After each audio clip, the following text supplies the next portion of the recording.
తెలంగాణలో green energy ప్రాజెక్టుకు నిర్ణయం తీసుకున్నామన్నారు మంత్రులు. వాయు కాలుష్యాన్ని తగ్గించేందుకు ఎలక్ట్రిక్ వాహనాల అవసరం ఉందన్నారు మంత్రులు.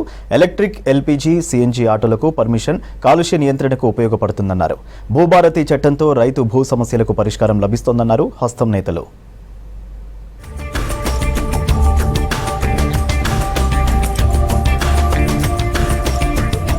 రాష్ట్రంలో 20,000 మెగావాట్ల గ్రీన్ ఎనర్జీ ప్రొడక్షన్ చేయాలని నిర్ణయం తీసుకున్నామన్నారు డిప్యూటీ సీఎం భట్టి విక్రమార్క.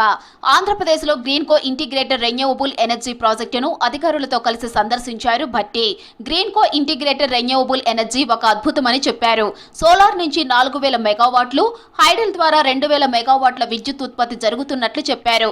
ప్రపంచంలోనే ఇది ప్రత్యేకమైనదన్నారు భట్టి. లక్షల కోట్లు ఖర్చు చేసి పవర్ ప్రాజెక్ట్ నిర్మాణానికి ఒప్పందాలు చేసుకున్నట్లు చెప్పారు భట్టి.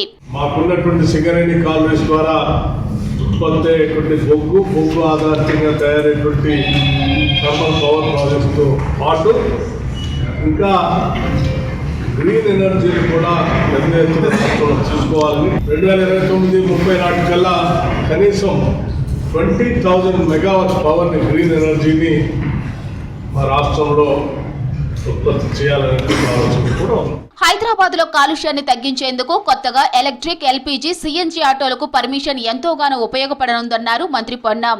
ఓఆర్ఆర్ లోపల కొత్తగా 20,000 ఎలక్ట్రిక్ ఆటో రిక్షాలకు, 10,000 కొత్త ఎల్పీజీ ఆటో రిక్షాలకు, 10,000 కొత్త సీఎన్జీ ఆటో రిక్షాలకు అనుమతి ఇస్తూ జీవో రిలీజ్ చేసినట్టు చెప్పారు మంత్రి పొన్నం ప్రభాకర్. అటు పెట్రోల్, డీజిల్ కి సంబంధించిన ఆటోలను రేటిరోఫిట్మెంట్ చేసి ఎల్పీజీ, సీఎన్జీ ఆటోలుగా మార్చుకోవడానికి మరో 25,000 వాహనాలకు పర్మిషన్ ఇచ్చింది. ప్రభుత్వ ఆదేశాలతో సుమారు 65,000 కుటుంబాలకు ఉపాధి అవకాశాలు కలిగేలా ప్రకటన రిలీజ్ చేశారు పొన్నం.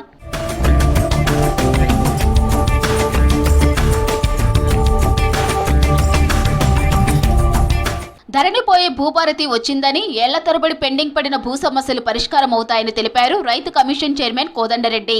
సిద్దిపేట జిల్లా గజ్వేల్ నియోజకవర్గం కొండపాక మండలం నాగిరెడ్డిపల్లి గ్రామంలో పర్యటించారు రైతు కమిషన్ సభ్యులు.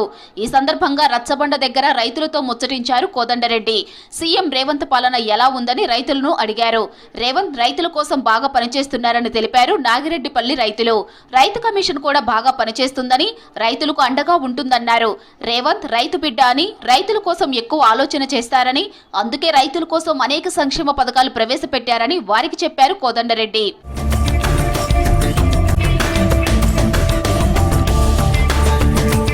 సిద్దిపేట జిల్లా హుస్నాబాద్ లో జరుగుతున్న రైతు మహోత్సవంలో పాల్గొన్నారు రైతు commission chairman Kodanda Reddy, seed corporation chairman Anvesh Reddy, commission సభ్యులు కేవీఎన్ రెడ్డి, భవానీ రెడ్డి. మేళాలోని స్టాల్స్ పరిశీలించి అన్నదాతలతో మాట్లాడారు కోదండరెడ్డి. రెండో రోజు రైతు మహోత్సవానికి పెద్ద సంఖ్యలో రైతులు హాజరయ్యారు. పంటల సాగుపై రైతులకు అవగాహన కల్పిస్తున్నారు అధికారులు.